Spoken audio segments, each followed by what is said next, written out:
人为贪财身先丧，王八骗钱命早亡。任国奸猾多取巧，美国监狱啃大鸟。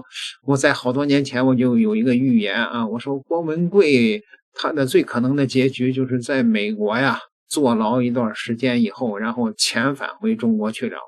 那有人说，那你凭什么做这个预言呢？那郭文贵对中国政府算个毛线呢？是吧？他只不过是一个骗子而已。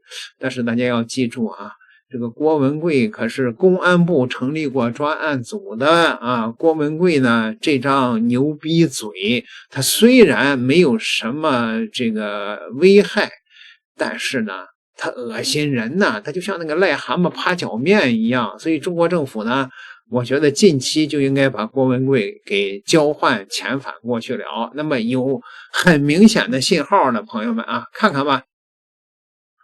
根据中国官方的报道，中国警方向美方遣返了一名涉嫌严重暴力犯罪的美籍逃犯，这是中美两国执法部门的一个合作成果。问题是这个中国和美国没有这种遣返协议，但是这个是刚刚开了一个口子啊。这个美国人呢，在美国犯下了重罪，逃到了中国，现在中国呢把他给抓起来遣返了。那美国这边是不是你也得做出个态度来啊？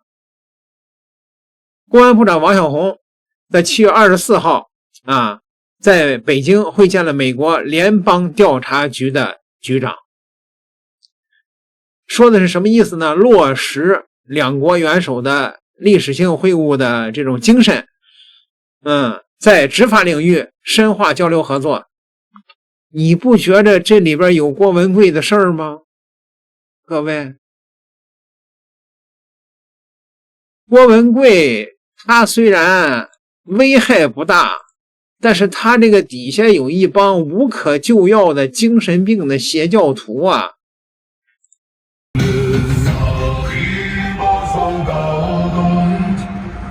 全球的战刚刚从曼哈顿开了40多分钟，又来到了离七哥最近的地方。来看看这美丽的花朵。七哥，你辛苦了。昨天海阔天空和神秘的战友一起更换了这些鲜花。海阔天空比较忙，今天我就过来浇一浇这些水，用这些行动表达对新中国联邦的爱。我们永远感恩七哥，感恩爆料革命。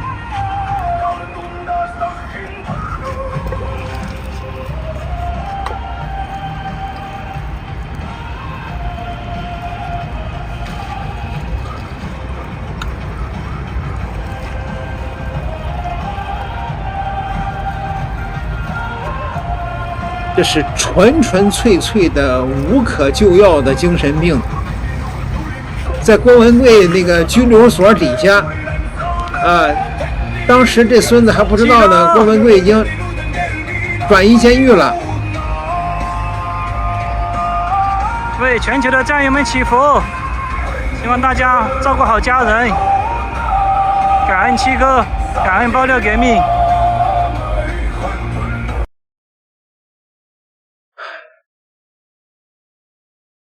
6月29日这一天这个新中国联邦人可以说是它是有一个决定意义的一天，也是一个重生的一天，新的开始的一天。那么也是对于这个全世界来说呢，它却是我们见证黑暗的这个降临的一天，对吧？也是见证黑暗降临，应该是最黑暗的一天，在我看来。为什么？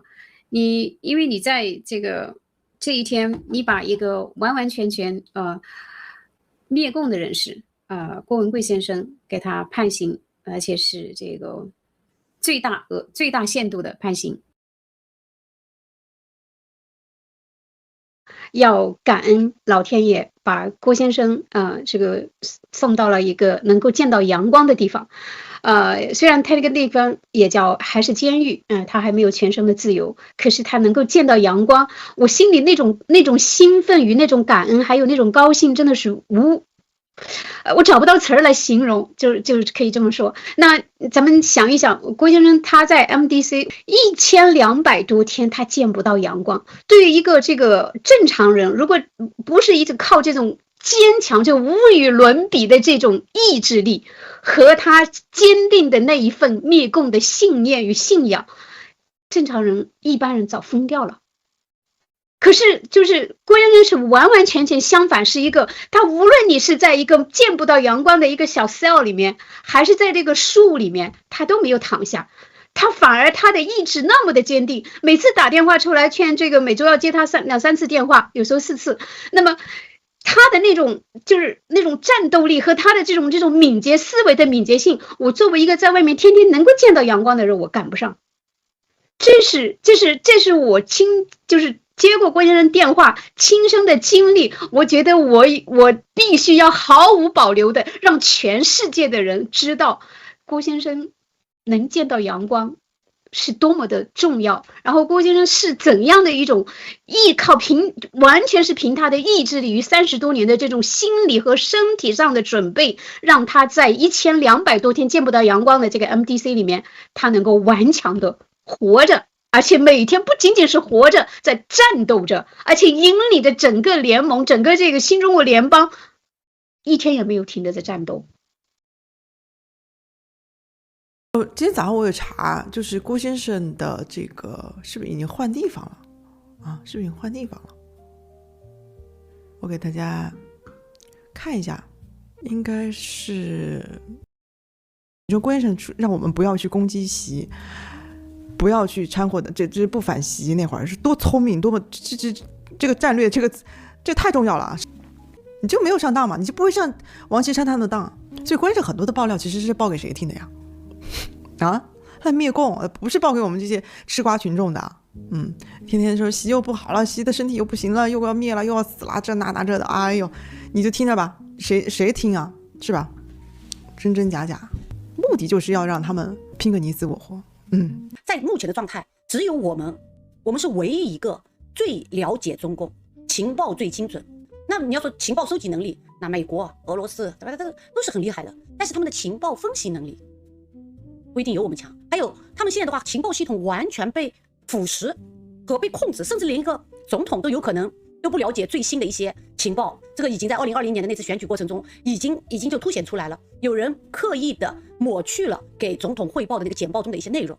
那对于我们来说，我们不存在这个问题，因为我们就是要灭共的，所有的我们对灭共的情报跟信息是最敏感的，再加上没有一个任何情报机构的任何一个人能够像七哥这样深入系统中跟他们交流沟通，然后就真的是就是叫七哥就讲的就是一刻都就是醉在一起，但是你一刻都不能放松的那个状态，对吧？时时刻刻就像雷达和雷达似的，就是一直在把所有的有效信息都收入。我就记得有一次习近平换肝，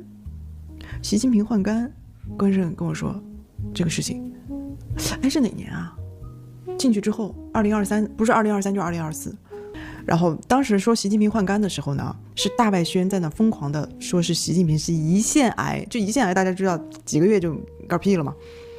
然后关胜就有一次打电话，因为我不太就是说这个中共内部的事情嘛，我一般也不说。那也就是说习近平换肝这个事情，他应该是跟长岛这都说了一圈，发现没人说还是怎么回事，他就跟我说，就直接就是习近平换肝说了一大堆。然后我当时是在外面，我也没有拿笔和纸记下来，我也没有录音，啥也没有啊，我就凭脑子在那记回去，我就越想越我也没发，但是我比较迟钝，我也没有发。后来我就越想越不对，我说这事他跟我说干嘛？我又不关心。我想不对，我得发，我就发出来了。发出来之后，发的对啊，发的对。这个过程都是学习的过程啊。我不关心的，我谁啊都是。但没想到这些才是最重要的啊！我们之前怎么关心都是关心些啥呀？这就很没有重点啊，对吧？这那次后来我就慢慢的找到感觉了，爆料应该是这样爆的，那他都是有目的的。那么他在那个时候是说习近平换肝的，就是对大外宣的一个彻底的反驳嘛。所以有一次2周年的时候，在现场我就记得有人问了七哥这个，就是说你知道好像还是七哥，我觉得你知道中共最怕七哥是什么呢？就最怕的就是他的那个扫描式的记忆力。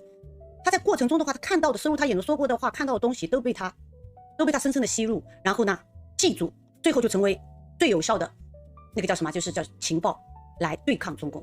但是为什么他会这样？这个养成了一种习惯，因为在过去的30从8、9、60的清风看守所出来了以后，身负了这样的使命，也肩负了这样的一个就是重担和重责。他每分每秒跟中共在一起的时候，他都不会放松。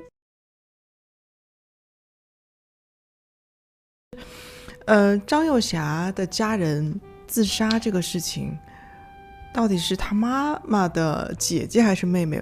我看有战友就是留言说他的妈妈，张幼霞的妈妈应该是1938年入党，那不可能，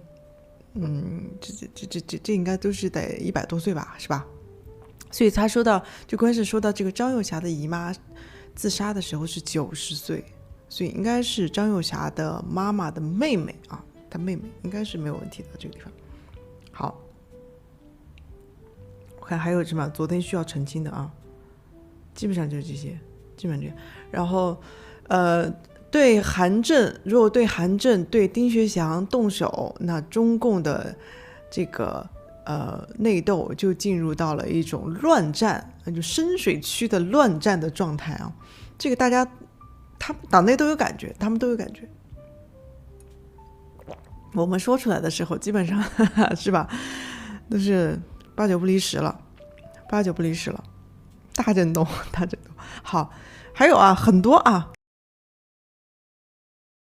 习近平啊，他的这个问题怎么会出现这种问题？他本来是要到南京军区去开会，是吧？然后他得到的密报就是张幼霞和王岐山啊，要在南京制造一个类似像西安事变这样的事情。那么他去南京军区开会的这个非常重要的会议啊，这个会议其实是全国军区的司令都要参加。王岐山已经准备好了要在这儿动手，那么王岐山和张幼霞啊，他们同时啊，他们联手要在这儿动手。习是提前获得了信息，这个是很吓人的。他没有想到啊，他没有想到，他不觉得，就是他觉得张幼霞是跟他的。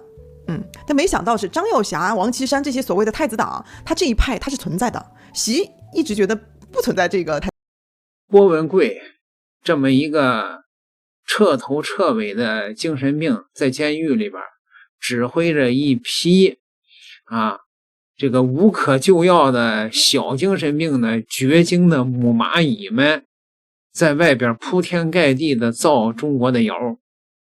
虽然没啥危害，但是他恶心人呐。你觉着中国的公安部他不想把郭文贵引渡回去吗？那有人又在杠精了，说郭文贵那他是香港护照，那引渡也得回香港啊。你别忘了郭文贵的香港身份，中国大陆早就说了，他以非法的欺骗的方式取得的，早就给他废了。所以他也就我感觉郭文贵待不了几天就得从美国引渡回中国大陆去了。